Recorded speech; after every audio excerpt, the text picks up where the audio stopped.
ਬਿਸਮਿਲ੍ਲਾ ਰਹਿਮਾਨ ਰਹੀਮ। ਸੱਜਣੋ ਤੇ ਮਿੱਤਰੋ, ਅਸੀਂ ਦੇਸ਼ ਪੰਜਾਬ ਦੇ ਵਸਣ ਵਾਲੇ ਦੂਜੇ ਸੂਬਿਆਂ ਨਾਲ ਜਿੰਨੀ ਵੀ ਮੁਹੱਬਤ ਕਰ ਲਈਏ, ਉਹਨਾਂ ਦੇ ਵਸਨੀਕਾਂ ਨਾਲ ਜਿੰਨਾ ਵੀ ਭਾਈਚਾਰਾ ਵਧਾ ਲਈਏ, ਪਰ ਸਾਨੂੰ ਹਮੇਸ਼ਾ ਉੱਥੋਂ ਮੰਦੇ ਹੀ ਬੋਲ ਸੁਣਨ ਨੂੰ ਮਿਲਦੇ ਨੇ।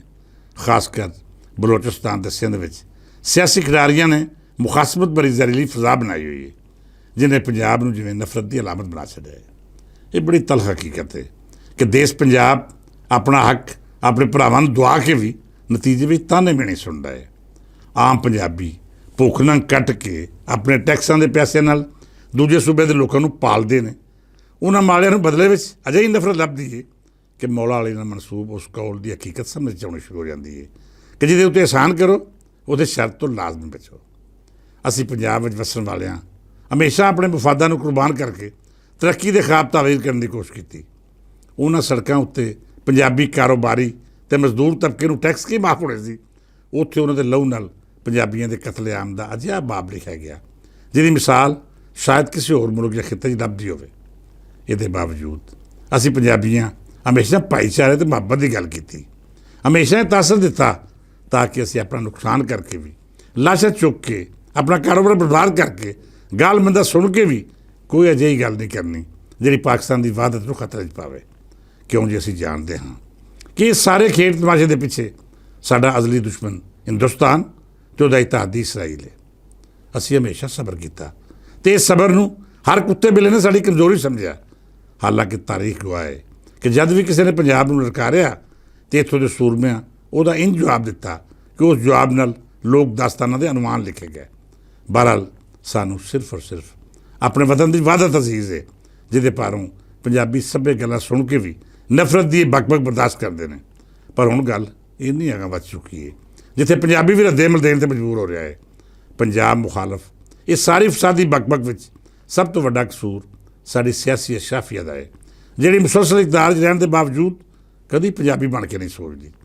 ਸੱਜਣੋ ਤੇ ਮਿੱਤਰੋ, ਪਿਛਲੇ ਦਿਨੇ ਸਿੰਧ ਦੇ ਵਜ਼ੀਰ ਇਤਲਾਤ ਅਤੇ ਜ਼ਰਦਾਰੀ ਖਾਨਦਾਨ ਦੀ ਅੱਖ ਦੇ ਤਾਰੇ ਸ਼ਰਜੀਲ ਮੇਮਨ ਨੇ ਆਪਣੇ ਬੁਗਜ਼ ਰਾਹੀਂ ਪੰਜਾਬ ਹਕੂਮਤ ਦੀ ਤਨਕੀਦ ਕੀਤੀ। ਉਸ ਆਖਿਆ ਕਿ ਪੰਜਾਬ ਵਿੱਚ ਜਿਹੜਾ ਹੜ੍ਹ ਆਇਆ ਹੈ ਜਾਂ ਫਿਰ ਜਿਹੜੀ ਬਰਬਾਦੀ ਹੋਈ ਹੈ, ਉਹ ਪੰਜਾਬ ਸਰਕਾਰ ਦੀ ਨਾਅਹਲੀ ਦਾ ਨਤੀਜਾ ਹੈ। ਉਹਨੇ ਤਾਸਰ ਦੇਣ ਦੀ ਵੀ ਕੋਸ਼ਿਸ਼ ਕੀਤੀ ਕਿ ਜਿਵੇਂ ਸਿੰਧ ਵਿੱਚ ਨੁਕਸਾਨ ਦਾ ਖਦਸ਼ਾ ਹੈ, ਉਹਦੀ ਤਮਾਮ ਤਰ ਜ਼ਿੰਮੇਵਾਰੀ ਪੰਜਾਬ ਸਰਕਾਰ ਅਤੇ ਇਸ ਧਰਤੀ ਦੇ ਵਸਣ ਵਾਲਿਆਂ ਉੱਤੇ ਆਇਦ ਹੁੰਦੀ ਹੈ। ਹਾਲਾਂਕਿ ਤਮਾਮ ਤਰ ਤਹਫ਼ੁਜ਼ ਦੇ ਬਾਵਜੂਦ ਮੈਂ ਸਮਝਦਾ ਹਾਂ ਕਿ ਮਰੀਮ ਨਵਾਜ਼ ਅਤੇ ਉਹਦੀ ਟੀਮ ਨੇ ਬਹੁਤ ਅੱਛੇ ਅੰਦਾਜ਼ ਵਿੱਚ ਹੜ੍ਹ ਮਾਰੇ ਦੀ ਮਦਦ ਕੀਤੀ। ਉਹ ਹਰ ਥਾਵੇਂ ਆਪਣੀਆਂ ਜਿੱਥੇ ਲੋਕਾਂ ਨੂੰ ਇਮਦਾਦ ਦੀ ਲੋੜ ਸੀ ਜਾਂ ਫਿਰ ਉਹਨਾਂ ਦੇ ਘਰ-ਬਾਰ ਬਰਬਾਦ ਹੋ ਗਏ ਸਨ। ਇਹਦੇ ਬਾਵਜੂਦ ਪੰਜਾਬ ਦੀਆਂ 60% ਫਸਲਾਂ ਮੁਤਾਸਰ ਹੋਈਆਂ, ਬਦਤਰੀਨ ਬਰਬਾਦੀ ਆਈ। 1 ਕਰੋੜ ਤੋਂ ਵੱਧ ਲੋਕ ਬਰਾਹ ਰਾਸਤ ਮੁਤਾਸਰ ਹੋਏ ਅਤੇ ਜਿਹੜੇ ਬੇਘਰ ਹੋ ਕੇ ਆਪਣੀ ਕੁੱਲ ਜਮ੍ਹਾਂ ਪੂੰਜੀ ਤੋਂ ਹੱਥ ਧੋ ਬੈਠੇ, ਉਹਨਾਂ ਦੀ ਗਿਣਤੀ ਵੀ ਲੱਖਾਂ ਤੋਂ ਘੱਟ ਨਹੀਂ। ਅਜਿਹੇ ਵੇਲੇ ਵਿੱਚ ਜਦ ਪੰਜਾਬ ਇੱਕ ਵੱਡੀ ਅਜ਼ਮਾਇਸ਼ 'ਚ ਦੂਜੇ ਸੂਬਿਆਂ ਦੇ ਕੌਮ ਪ੍ਰਸਤ ਆਗੂਆਂ ਵੱਲੋਂ ਟਿਚਕਰਾਂ ਕਰਨਾ ਅਤੇ ਤਾਨੇ ਦੇਣਾ ਸਾਬਤ ਕਰਦਾ ਹੈ ਕਿ ਉਹ ਸਿਆਸਤ ਨਹੀਂ ਕਰ ਰਿਹਾ, ਬਲਕਿ ਬੁਗਜ਼ੇ ਪੰਜਾਬ ਦੀ ਬਿਮਾਰੀ 'ਚ ਮੁਬਤਲਾ ਹੋ ਕੇ ਆਪਣੇ ਅਸਦ ਦਾ ਜ਼ਹਿਰ ਉਗਲ ਰਹੇ ਨੇ। ਮੈਂ ਸ਼ਰਜੀਲ ਮੇਮਨ ਨੂੰ ਆਖਾਂਗਾ ਕਿ ਭਲਿਆ, ਪਿਛਲੇ ਲੰਮੇ ਅਰਸੇ ਤੋਂ ਸਿੰਧ ਵਿੱਚ ਤੁਹਾਡੀ ਹਕੂਮਤ ਹੈ, ਤੁਹਾਡੇ ਕੋਲ ਆਪਣੇ ਹਿੱਸੇ ਤੋਂ ਵੱਧ ਵਸਾਇਲ ਨੇ, ਤੁਸੀਂ ਪੰਜਾਬ ਦਾ ਹੱਕ ਵੀ ਖੋਹਦੇ ਹੋ ਅਤੇ ਉਹਦੇ ਕਿਸਾਨ ਤੋਂ ਪਾਣੀ ਵੀ ਖੋਹ ਲੈਂਦੇ ਹੋ। ਸਾਡਾ ਕਾਸ਼ਤਕਾਰ ਆਪਣੇ ਪੱਲਿਓਂ ਖਰਚਾ ਕਰਕੇ ਟਿਊਬਵੈੱਲ ਦੇ ਪਾਣੀ ਨਾਲ ਫਸਲਾਂ ਆਬਾਦ ਕਰਦਾ ਹੈ ਅਤੇ ਤੁਸੀਂ ਹਰ ਥਾਵੇਂ ਹਰ ਮਸਲੇ ਉੱਤੇ ਪੰਜਾਬ ਨਾਲ ਨਫ਼ਰਤ ਦੀ ਬੁਨਿਆਦ 'ਤੇ ਅਜਿਹੀ ਸਿਆਸਤ ਕਰਦੇ ਹੋ ਜਿਹੜੀ ਨਾ ਤਾਂ ਇਸ ਮੁਲਕ ਨੂੰ ਮਜ਼ਬੂਤ ਹੋਣ ਦਿੰਦੀ ਹੈ ਅਤੇ ਨਾ ਹੀ ਸਾਡੀ ਲੁਕਾਈ ਨੂੰ ਉਹਦੇ ਮੁੱਢਲੇ ਅੱਖਾਂ ਤੱਕ ਰਸਾਈ ਹਾਸਲ ਕਰਨ ਦਿੰਦੀ ਹੈ।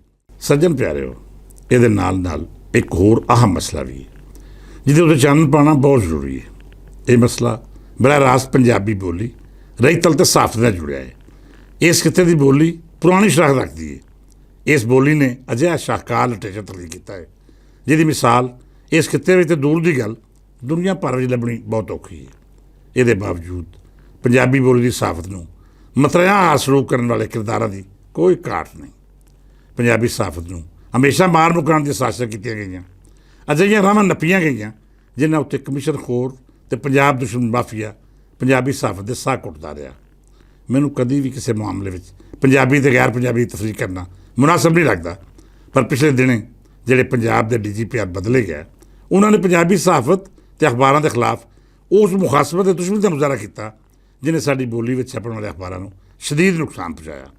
ਖਾਸ ਕਰ ਉਹ ਕਲਮ ਮਜ਼ਦੂਰ ਜਿਹਨਾਂ ਦੀ ਰਿਜ਼ਕ ਰੋਟੀ ਪੰਜਾਬੀ ਅਖਬਾਰ ਦੇ ਬੁੱਲ੍ਹ ਨਾਲ ਜੁੜੀ ਹੋਈ ਸੀ, ਉਹਨਾਂ ਦਾ ਮੁਆਸ਼ੀ ਕਤਲ ਕਰਨ ਵਿੱਚ ਕੋਈ ਕਸਰ ਨਹੀਂ ਛੱਡੀ। ਉਹ ਮਸੂਫ ਇੰਤਹਾ ਦਰਜੇ ਦੇ ਕੌਮ ਪ੍ਰਸਤ ਬਲੋਚ ਸਨ। ਮੈਂ ਸਮਝਦਾ ਹਾਂ ਕਿ ਕੌਮ ਪ੍ਰਸਤੀ ਕੋਈ ਬੁਰੀ ਗੱਲ ਨਹੀਂ, ਮੈਂ ਵੀ ਕੌਮ ਪ੍ਰਸਤ ਹਾਂ। ਹਰ ਸ਼ਖਸ ਨੂੰ ਹੱਕ ਹਾਸਲ ਹੈ ਕਿ ਉਹ ਆਪਣੀ ਕੌਮੀਅਤ ਦੀ ਸ਼ਨਾਖਤ ਤੇ ਆਪਣੇ ਲੋਕਾਂ ਦੀਆਂ ਮੁਸ਼ਕਲਾਂ ਆਸਾਨ ਕਰੇ। ਮਸਲਾ ਉਦੋਂ ਬਣਦਾ ਹੈ ਜਦੋਂ ਆਪਣੀ ਬਲੋਚ ਜਾਂ ਸਿੰਧੀ ਸ਼ਨਾਖਤ ਨਾਲ ਪੰਜਾਬ ਆਓ, ਪੰਜਾਬੀ ਤੁਹਾਨੂੰ ਸਿਰ ਰੱਖਣ ਤੇ ਬਿਠਾਉਣ, ਤੁਹਾਡੇ ਨਾਲ ਦੋਸਤੀ ਦੀ ਮੁਹੱਬਤ ਦਾ ਰਵੱਈਆ ਰੱਖਣ, ਅਤੇ ਤੁਸੀਂ ਆਪਣੇ ਅੰਦਰ ਦਾ ਸਾਰਾ ਜ਼ਹਿਰ ਉਹਨਾਂ ਦੀ ਬੋਲੀ ਅਤੇ ਸਹਾਫਤ ਦੇ ਖਿਲਾਫ ਇਸਤੇਮਾਲ ਕਰਨਾ ਸ਼ੁਰੂ ਕਰ ਦਿਓ। ਮੈਨੂੰ ਕੋਈ ਹੱਕ ਹਾਸਲ ਨਹੀਂ ਕਿ ਮੈਂ ਕਰਾਚੀ ਜਾਂ ਕੋਟਾ ਜਾ ਕੇ ਉਹਨਾਂ ਸੂਬਿਆਂ ਦੀ ਕੌਮੀ ਜ਼ੁਬਾਨ ਦੇ ਖਿਲਾਫ ਜ਼ਹਿਰੀਲੀਆਂ ਸਾਜ਼ਿਸ਼ਾਂ ਕਰਾਂ। ਇਹ ਸਭ ਕੁਝ ਪੰਜਾਬ ਵਿੱਚ ਹੋਇਆ। ਪੰਜਾਬੀ ਅਖਬਾਰਾਂ ਦਾ ਸਾਹ ਕੁੱਟਣ ਵਾਲਾ ਇੱਕ ਬਲੋਚ ਪਹਿਚਾਣ ਰੱਖਦਾ ਸੀ, ਜਿਹਦੇ ਖਿਲਾਫ ਅਸੀਂ ਇਸ ਕਰਕੇ ਨਹੀਂ ਬੋਲਦੇ ਰਹੇ ਕਿ ਇਹਦੇ ਨਾਲ ਹੁੱਬਲ ਵਤਨੀ ਤਰਫ ਨਾ ਆਵੇ। ਕੋਈ ਇਹ ਤਾਣਾ ਨਾ ਦੇਵੇ ਕਿ ਪੰਜਾਬੀਆਂ ਨੇ ਕਿਸੇ ਦੂਸਰੀ ਪਹਿਚਾਣ ਰੱਖਣ ਵਾਲੇ ਨੂੰ ਆਪਣੀ ਧਰਤੀ 'ਤੇ ਬਰਦਾਸ਼ਤ ਨਹੀਂ ਕੀਤਾ, ਕਿਉਂ ਜੇ ਪੰਜਾਬ ਅਤੇ ਇਹਨਾਂ ਭਰਾਵਾਂ ਦੀ ਸੇਵਾ ਅਜ਼ਲ ਤੋਂ ਕਰਦਾ ਆਇਆ ਹੈ। ਇਹਨਾਂ ਨਾਲ ਆਪਣਾ ਅੰਨ ਪਾਣੀ ਵੰਡਿਆ ਅਤੇ ਰਿਜ਼ਕ ਰੋਟੀ ਵੀ ਸਾਂਝੇ ਕੀਤੇ। ਬਹਰਹਾਲ ਖਸ ਕੰਮ ਜਹਾਂ ਪਾਕ, ਸਾਨੂੰ ਉਹਨਾਂ ਨਾਲ ਜੋ ਗਿਲਾ ਸੀ ਉਹ ਆਪਣੀ ਥਾਵੇਂ, ਪਰ ਫਿਰ ਵੀ ਆਪਣੀ ਰਹਿਤਲ ਅਤੇ ਪੰਜਾਬੀ ਅਜ਼ਮਤ ਦਾ ਇਜ਼ਹਾਰ ਕਰਦੇ ਹੋਇਆ ਇਹੋ ਹੀ ਦੁਆ ਦਿੰਦੇ ਹਾਂ ਕੁਝ ਇੱਥੇ ਵਸਣ ਸੁਖੀ ਵਸਣ। ਰੱਬ ਉਹਨਾਂ ਨੂੰ ਹਸਰਤ ਅਤੇ ਮੁਖਾਸਮਤ ਜਿਹਾ ਜ਼ਹਿਰੀਲੇ ਜਜ਼ਬਿਆਂ ਤੋਂ ਮਹਿਫੂਜ਼ ਰੱਖੇ। ਅਤੇ ਇਹਦੇ ਨਾਲ ਨਾਲ ਮੈਂ ਮੋਹਤਰਮਾ ਉਜ਼ਮਾ ਬੁਖਾਰੀ ਉਹਨਾਂ ਨੂੰ ਗੁਜ਼ਾਰਿਸ਼ ਕਰਾਂਗਾ ਕਿ ਤੁਸੀਂ ਦੇਸ਼ ਪੰਜਾਬ ਲਈ ਬਹੁਤ ਸੋਹਣੇ ਕੰਮ ਕਰ ਰਹੇ ਹੋ। ਤੁਹਾਡੀ ਵਜ਼ਾਰਤ ਆਸਨ ਤਰੀਕੇ ਨਾਲ ਆਪਣਾ ਫਰਜ਼ ਨਿਭਾ ਰਹੀ ਹੈ, ਪਰ ਅਜਿਹੇ ਅਫਸਰ ਜਿਹੜੇ ਪੰਜਾਬੀ ਬੋਲੀ ਅਤੇ ਰਹਿਤਲ ਨਾਲ ਦੂਰ ਰੱਖਦੇ ਹੋਣ, ਉਹਨਾਂ ਨੂੰ ਅਜਿਹੀ ਕੋਈ ਜ਼ਿੰਮੇਵਾਰੀ ਨਾ ਦਿਓ ਜਿਹਦਾ ਤਾਲੁਕ ਬਰਾਹ ਰਾਸਤ ਪੰਜਾਬ ਦੇ ਕਲਚਰ ਨਾਲ ਹੋਵੇ। ਇਹ ਲੋਕ ਅਜਿਹਾ ਜ਼ਹਿਰ ਖੋਲ੍ਹਣਗੇ ਜਿਹੜਾ ਸਾਡੀ ਰਹਿਤਲ ਦੀਆਂ ਰਗਾਂ ਵਿੱਚ ਇੰਝ ਫੈਲੇਗਾ ਕਿ ਇਹਨਾਂ ਦੇ ਮਜ਼ਮੂਮ ਮਕਸਦ ਵੀ ਪੂਰੇ ਹੋਣਗੇ ਅਤੇ ਨਾਲ ਸਾਡੀਆਂ ਆਉਣ ਵਾਲੀਆਂ ਨਸਲਾਂ ਆਪਣੀ ਬੋਲੀ ਅਤੇ ਰਹਿਤਲ ਨਾਲ ਜੁੜਨ ਤੋਂ ਮਹਿਰੂਮ ਰਹਿ ਜਾਣਗੀਆਂ। ਤੁਸੀਂ ਅਜਿਹੇ ਅਫਸਰਾਂ ਨੂੰ ਉਸ ਥਾਵੇਂ ਜ਼ਿੰਮੇਵਾਰੀ ਦਿਓ ਜਿੱਥੇ ਮਾਮਲਾਤ ਦਾ ਤਾਲੁਕ ਇੰਤਜ਼ਾਮਾਤ ਨਾਲ ਹੋਵੇ, ਨਾ ਕਿ ਜ਼ੁਬਾਨ ਜਾਂ ਰਹਿਤਲ ਨਾਲ। ਸੱਜਣ ਪਿਆਰਿਓ, ਅਖੀਰ 'ਤੇ ਇਹੋ ਆਖਾਂਗਾ ਕਿ ਰੱਬ ਤਾਲਾ ਨੇ ਖੁੱਲ੍ਹੇ ਦਿਲਾਂ ਦੇ ਨਾਲ ਜੋ ਹੌਸਲਾ ਦੇਸ਼ ਪੰਜਾਬ ਦੇ ਵਸੀਕਿਆਂ ਨੂੰ ਦਿੱਤਾ ਹੈ, ਉਹਦੀ ਮਿਸਾਲ ਕਿਸੇ ਹੋਰ ਥਾਵੇਂ ਨਹੀਂ ਲੱਭਦੀ।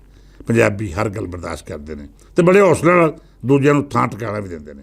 ਇਹ ਹੌਸਲਾ ਤੁਹਾਨੂੰ ਕਿਸੇ ਹੋਰ ਰਹਿਤਲ ਵਿੱਚ ਵਹਾਲੀ ਨਹੀਂ ਦੇਵੇਗਾ।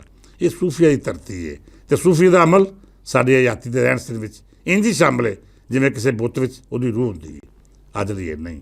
ਇਸ ਦੁਆ ਨਾਲ ਇਜਾਜ਼ਤ ਦਿਓ ਕਿ ਰੱਬ ਸੱਚਾ ਸਾਡੇ ਦੇਸ਼ ਪੰਜਾਬ ਨੂੰ ਆਬਾਦ ਰੱਖੇ, ਇਹਦੇ ਵਸਣ ਵਾਲੇ ਉੱਤੇ ਆਪਣੀ ਰਹਿਮਤ ਦਾ ਸਾਇਆ ਰੱਖੇ ਅਤੇ ਇਸ ਧਰਤੀ ਨੂੰ ਅਸਦ ਕਰਨ ਵਾਲਿਆਂ ਨੂੰ ਨੇਕ ਹਦਾਇਤ ਦੇ।